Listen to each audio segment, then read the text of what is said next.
మన పిల్లలతో పాటు ఇంకా 4 పిల్లలు వచ్చారు. కానీ ఇంటి దగ్గర కొన్ని పనులు అవటం పోవటం వల్ల తల్లిదండ్రులు లేట్ అవడం వల్ల పిల్లలు నిద్రపోయారంట. వీళ్ళిద్దరూ వచ్చారు.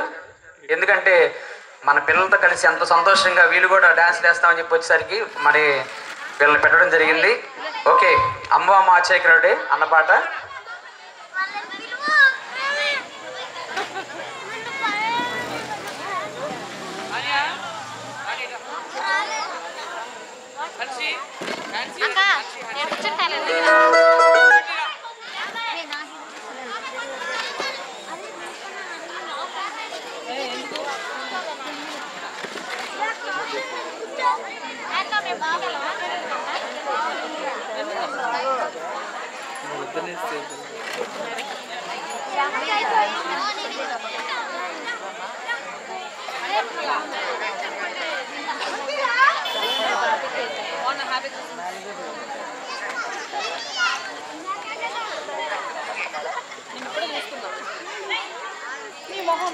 Okay, ready, 1 2 3.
చూపునిచ్చాడు మట్టి ముద్దను రాసి. అమ్మా ఆశ్చర్యం, అమ్మా అద్భుతం, అమ్మా ఆశ్చర్యం, అమ్మా అద్భుతం. హే అమ్మో అమ్మో ఆశ్చర్యకరుడే, అమ్మో అమ్మో అద్భుతకరుడే, అమ్మో అమ్మో ఆశ్చర్యకరుడే, అమ్మో అమ్మో అద్భుతకరుడే.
బాగా